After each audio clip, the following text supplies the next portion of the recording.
Good evening and welcome to Simpson at 8. The Social Democratic Liberal Party, Sodelpa, has been the main opposition party in Parliament since 2014. But after a massive split in the party and the defection of a few key members to the People's Alliance Party led by former leader Viliame Gavoka, many now wonder if the party is still the political force it once was. With just over a week left to the elections, we speak to Sodelpa leader Viliame Gavoka about his party's chances and their vision for the country. Mr. Gavoka, welcome to the show. Thank you, Stanley. So how's the campaign going? How do you see Sodelpa's chances? We're doing very well. There is huge traction on the ground. What we have today is people, Sodelpa supporters, consolidating behind the party. Yeah? Yes, there was a split, and many were undecided on how we were going. But they now have the reassurance from us. My 54 candidates team are out there reassuring them, and we're seeing a lot of our supporters returning to the party. They were always there. It was a matter of us to go in and reassure them. You may be seeing it, but we are not seeing it. I mean, at least we're seeing the numbers are going towards the People's Alliance Party. You don't agree with that? I mean, we're seeing the numbers, Rambuka and his team in Lambasa, they've been to Mbua, and we're seeing former Sodelpa strongholds moving towards the PEP, at least from where the media is watching. No. Stanley,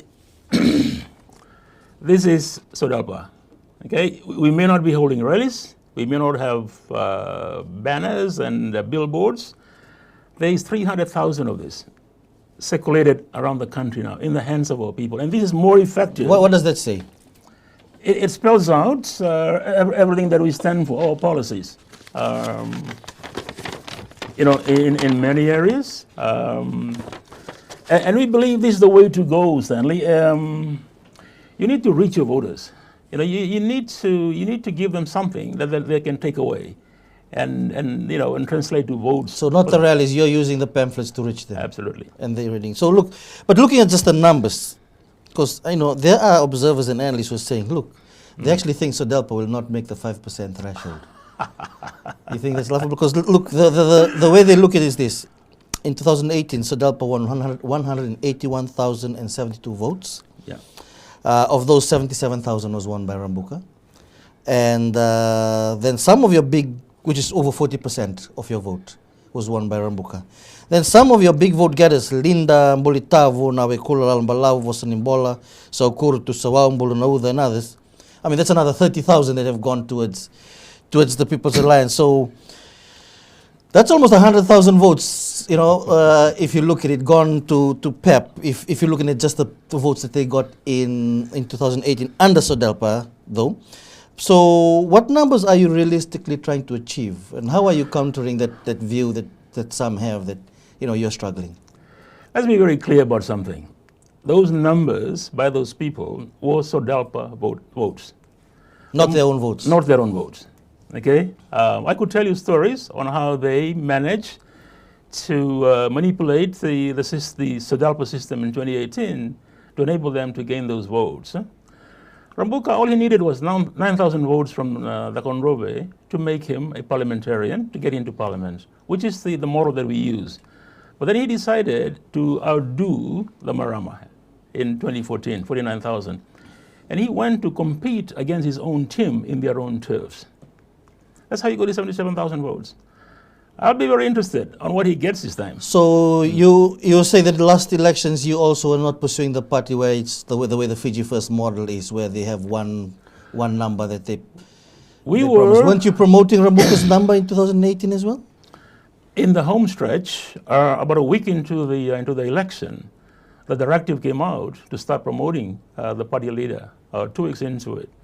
And they actually went into constituencies and told them to vote for the party leader and not for their local candidates. There was a lot of grief over that in 2018. Yeah. Okay, yeah. I heard that grief. Now, I heard about those complaints after the 2018 elections. Okay, that's the past. Looking forward now. Who are your big names, the main people you off the ground for Sodelpa that you think will secure the votes for you? Apart from yourself. There's the Marama. She won 4,000 votes in the last election. 49,000 in 2014. and 4,000, or I think there was something below 10,000 in 2018. I don't know below exactly. 5,000, I believe. Yeah. No, it was more, a bit higher than that. Yeah. There's another Charlie. There is me. It's not so much the big names, Stanley. Yeah? It is what you small numbers. I mean, because you won 3,500 votes. Yeah. In 2018. Yeah. So you're meaning to consolidate, like 54 turfs in the country. Okay, 54 turfs. Each firing on all cylinders will give us a number. We've done the sums. We will win 250,000 votes. That's what you will get. That's a big number. Absolutely. That's win the election. So, what are the key issues that you think that will get you those votes? What are the key issues that you think people in the country want to hear from political parties? Number one is for the youth. The free tertiary. That is our baby. I mean, no one else has been talking about it except Sodelpa. We talked about it in 2014, 2018, but the party leader came in and changed it into scholarships, like it's happening again today. Yeah? But for us, it's free tertiary. We're going to forgive the TELs, the debts, and we're going to create a lot of apprenticeships, a lot of opportunities, even the mature classes. And overall, so targeting the youth vote. The youth vote, yeah, that's a huge one. We just want an educated Fiji. I mean, you ask about what is our vision. My vision is for a country that is well educated. Because I've been an employer, and most of the stuff that we do can do better in terms of execution, to do things better. The standard in this country will improve if you do that. That's why I'm driving education to be the I think one of the counters of that free education is how will you pay for it? For $200 million, and we've done the sums, and we can find the money. The money is there. Where? Okay. Stanley, this country has been giving too much away in terms of tax cuts. Yeah? The big businesses have been having a free ride in this country. We want to change that.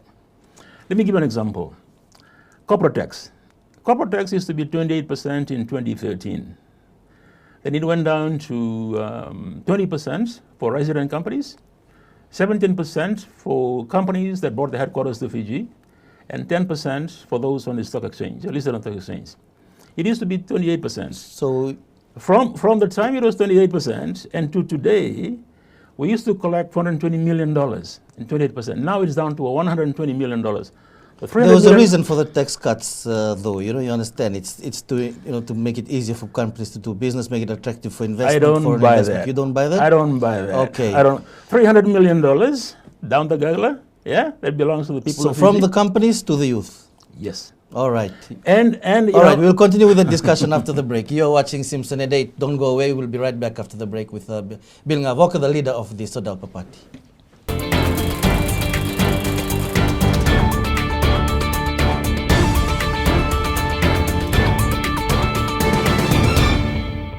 Welcome back. You're watching Simpson at 8. We're with the Sodelpa leader, Mr. Viliame Gavoka. Before the break, we were having a discussion about free education, free tertiary education, and how that's going to be paid for. So what were the points you were trying to make to finish off your argument? You're saying that companies will react to my if I increase the taxes? Stanley, Australia charges 30% corporate tax. Papua New Guinea, 30%. New Zealand, 28%. Tonga, 25%. So why is Fiji giving away so much and denying itself this? Because one would argue that we want to attract more investment in the country, and we do, for a small country, attract more investment than many other countries in the region. We have the poverty issue here. We want to upgrade our people, and we are denying our treasury that kind of money. I don't buy that. So, so in the balance for that, you'll rather give it to students to get educated, free education, less attractive for businesses? I don't know whether it's less attractive because there are other things in the equation that helps companies come to Fiji, not just the tax. Okay, another example is the stamp duty. Tax does play a big part, so we can continue. Yeah. Stamp duty, that is one of the oldest source of revenues for the country, going back to 1936 or thereabouts. It used to bring in $85 million a year. 2 years ago, this government repealed it. $85 million down the gurgler.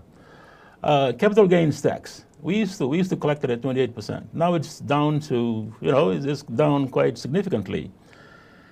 There are so much that has happened, Stanley, benefiting the business community, denying the people, the government, the income that it needs to provide services. All right. So let me just say this: we are the only party that has produced a budget together with its manifesto. And in our revenue, I think Narumbe said that he also has produced the budget. we were the first. We were the first.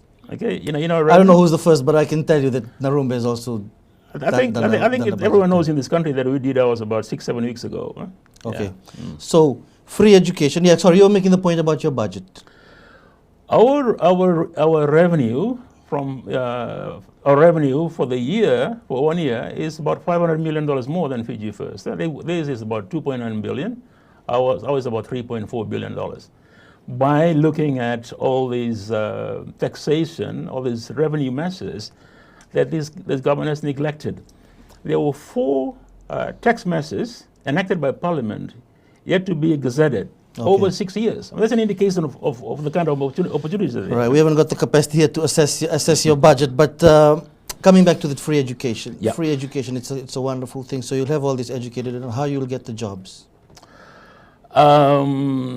Job creation is all part of the economy. Because it's so nice to have an educated nation, but people have to work. I always believe that an education will open up opportunities. Investors will come into this country when they have an well-educated workforce. So overall, it will lift the standard of this country and help attract investors. And labor mobility is a new phenomenon now in global economy, right? Our people are in demand right now in this region. And the Fijians will be the best educated, and they will be traveling, taking their qualifications around the world. Okay. And we're not going to bond them, not going to hold them back. So no bonding. No bonding. Just pay for them and Yes, let them these get are on with their children. lives. Yeah, absolutely. Okay, wonderful idea, but again, questions still up in the air about how that will be paid for and whether we can afford it. You say you can.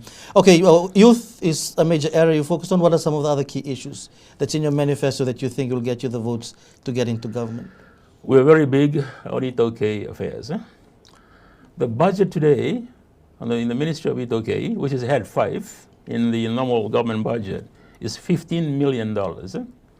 Sodelpa will increase that to $159 million. $159 million. Huge for the Itoke to uplift them, because we believe that they are lagging behind. We need to uplift them, and it is core to the principles of Sodelpa. So what is that going to go towards? Affirmative action, handouts? What's the money going to go towards? We will be upgrading the standard of living in the villages and in the settlements in the cities. We'll be pumping in $50,000 to every settlement in the Koro and in the settlements in the cities. Over a 10-year period, we want to have the Itoke living in standards higher than any other Itoke in the world, whether it's Itoke in Australia. Higher than the indigenous in the Yes, world? right. Okay. And how you do pay for that in your budget? Okay. We will introduce what we call a resource tax of 5%. You're quite big on taxes. Well, let me explain. It's 5% on prescribed businesses, right? Ones that mostly use resources to uplift the Itoke. We have to do it. We cannot say, we'll do things piecemeal and all that. Someone has to have the political will to do it. And I've got the political will. Let me give you an example. These prescribed businesses were taxed by Bainimarama by 10%, known as the eco levy. Bainimarama was very passionate about climate change, right? And he brought this 10% eco tax to help him with the climate change, which he championed. Right. It's not repealed. So you have somebody here who's also passionate about something, about the Itoke, and he's going to introduce a 5% resource tax. So you look at it from that angle. It can be done. It has been done, and it'll benefit a significant segment of the population. Okay. Right? So I say, what else are you going to tax to the policies? That's it. Others totally to taxes that you're going to resource tax and the increasing the bring them back what is it? The company tax. Yeah. Bring them back to what they were. Okay. We have lost so much money because In my view, I've said it in parliaments, it's all these convoluted economic assumptions that if you give away all this tax, things are going to grow. You remember... So you're not believing in trickle-down I economics? don't believe in that. Okay. You remember the British government? Somebody saved only for 6 weeks Yeah. because Rishi Sunak had said we'll increase corporate tax from 19 to 26%. She came in and said, no, we'll take it back to 19%, and I'm going to borrow 43 billion pounds. And the British government, British people, threw her out. Okay. You know, Now, when you talk about tax cuts, ask the question, who's paying for it? And unfortunately for Fiji, the people of the men on the streets, you and I have been paying for the tax cuts given to the companies. okay. Now, when you're talking about E2K, you're big on E2K affairs. What's your position on the Great Council of Chiefs, which is become a hot topic on the campaign trail? We will bring them back. Okay. There is a law, there's an act in Fiji called the... Why bring them back? We need them. The E2K need them. There is a law, an act known as the E2K Need them for. I'm just taking the Benimorama's argument. What's? Okay, they are there already. Yeah. Do they have to come under the GCC to be needed? Yes, yes. Explain. There is an act known as the E2K Affairs Act 1944. In that act, the power is with the Minister of E2K Affairs and the E2K Affairs Board to create a council beneficial to the E2K. So he has the power to create the Council of Chiefs, to look after the interests of the E2K primarily. It will not be the GCC of 1997, where they appoint the president and the senators and the Senate. No. This will be purely for the protection of E2K issues. They will appoint the chairman of the TLTB. They will appoint the directors of the TLTB. It will not be a political appointment as we have today. So that's the kind of role they will play to look after the E2K primarily. That's it. And what role will the Great Council of Chiefs play? They're the pinnacle of who we are, right? And a lot of the stuff that needs to be resolved will come through the proper channels. Because I mean, one could argue that Sodelpa was almost the Great Council of Chiefs. You had the Rocco Tunriketi, the Tuivakau, and the major chiefs in Fiji together in one party, and it all fell apart. They couldn't work together. So what's the thing of putting them together in a body where they may not even agree on things? That is at a political level. There's a political calling, right? On a traditional role, they are the body, okay, that sets the tone, the standards, the approved many things are Fijians and protected and custodians of it. So you cannot say these guys could not work together in parliament. They can't work together as a council of chiefs. You're talking about two different things. All here. right. So BCC back.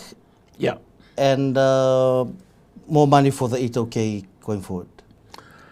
Yes, and lifting the standards. And so before we go to the break, what is there for the rest of the country, for the people of other races? Okay. We have what we call a Girimitia fund. Okay, I'm setting up a $10 million fund. These are a lot of funds you're setting up. You're a government. You gotta do things for your people. Okay. The Girimitias, I have with me a candidate, Dildar Shah. He used to be quite senior in the civil service, and he had petitioned the British and the Australian governments for some redress for the Girimitias, the descendants. And he collected about 110,000 signatures in a petition. He's From Fiji? From Fiji. Okay. He's now part of me, and I will help him. So can we round it up? What's there for the other races? Yeah, the Girimitias people, they'll get a $10 million grant. Annual. And when we present our cases to the British and the Australians, hopefully the fund can grow. Okay, so so Sodelpa is just not a party for the E2K. You're saying you're a party for everyone? And for every farmer who who's been required to pay a premium on for the extension of his lease, Sodelpa will pay that for him. All right. Promises and commitments made by the Sodelpa leader, Mr. Viliame Gavoka. Don't go away. We'll be back after the break.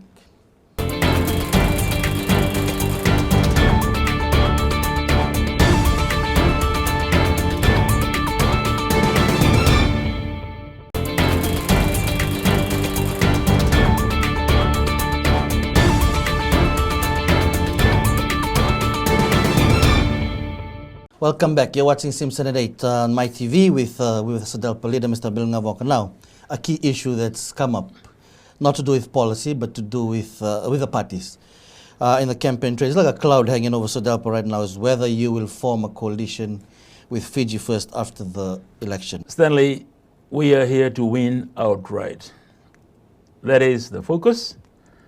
And I believe we can do 32 seats. We can win 32 seats, 30 minimum. So really, coalition is something not in our radar. We will win this outright.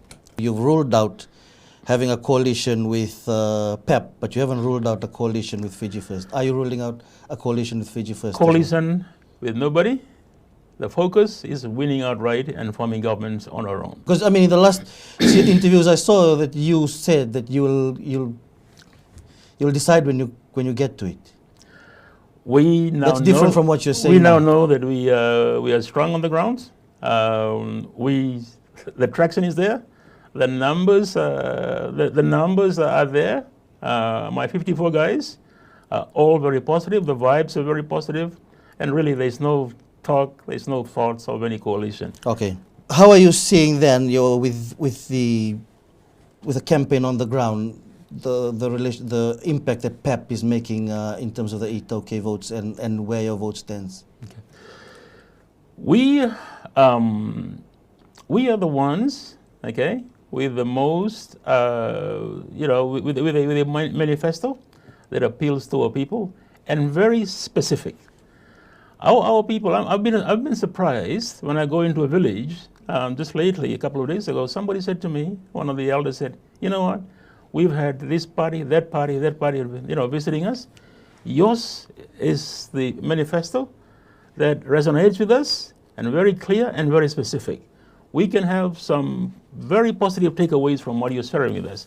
So really, that is happening across the country. Like I said, 300,000 of these flyers are out there.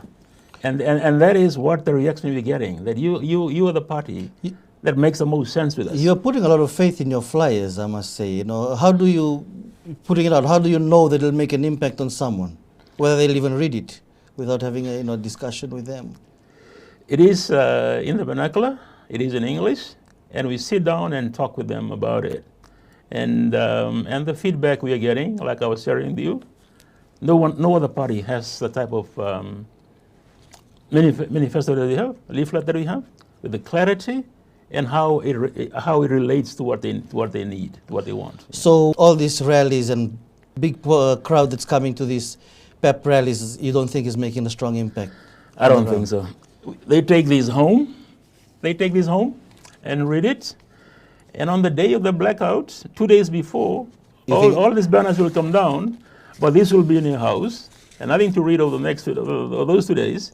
And this is very, readable in their dialects and addressing issues that are important to them. Okay, let's come back to some of those issues. You're going to increase the retirement age to 60 years and start the minimum wage of up to $5 an hour. Yeah. How effective do you think that will be in terms of the economy? Stanley, $5 an hour will not break the bank. Okay, I've been an employer. Okay, I know how to do the sums. Across all industries? All industries, yes, absolutely. We can afford it. Security, you name it. We will even formalize the conditions of the people in domestic duties. We normally call them housemaids.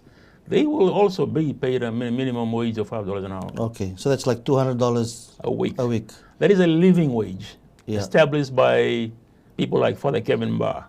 Okay, and it is criminal that you're paying somebody below the living wage. You just have to. Can the people afford to pay a domestic worker $200 a week? It can be done. There are some of us who can do it. If not, some of you may be able to do it, but not everyone will be able to do it, Mr. Gavoka. So how realistic is this? But 2 or 3 people can hire one domestic duty. 2 hours here, 2 hours there. It can be done. Can be done. It'll make us work smarter. That's almost socialist in nature. No. We pay what they deserve, and you make arrangements on how we do it. I see it a lot in New Zealand. People come in and do 2 hours in this house and jump to another house and complete another. And can be done in Fiji. You've also, in your manifesto, I've seen, put in policy on agriculture, housing, poverty. If you'd like to expand on some of that. Yeah. Agriculture, the budget is almost 3 times what we have today. Yeah? What it is, Stanley, in agriculture is a support system. The best support system in Fiji is the FSC. Yeah? And I want that to be part of agriculture. You know, in FSC, one overseer looks after 600 farmers. Eh? We want to do something like that. Support system, get them to produce at the right time, the right quantity and quality, and then you can then start looking at exports. But certainly agriculture is going to be big with us. All right. Yeah. So before we round up, key points from your interview. No coalition with Fiji First, or no coalition at all that you're thinking of? No. All right. And youth is your main focus? Yes.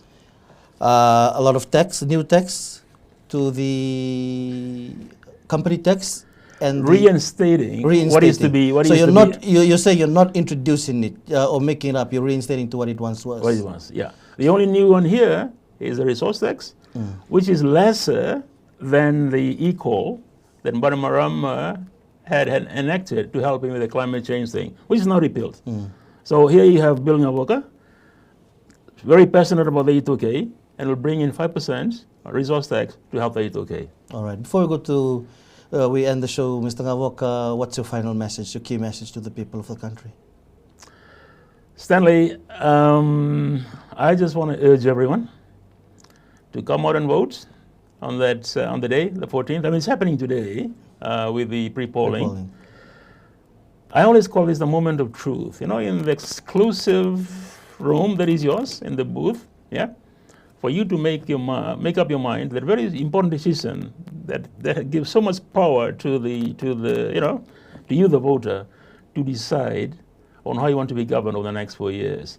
And I would call on everyone, please do that and vote for a party that will remove this sense of apprehension and fear from the people, from us, and that party is Sodelpa. Mr. Viliame Gavoka, thank you for joining me on the show. Thank you. Thank you, Stanley. Thank you for joining us on the show. That was Simpson and 8 for the evening. Good night.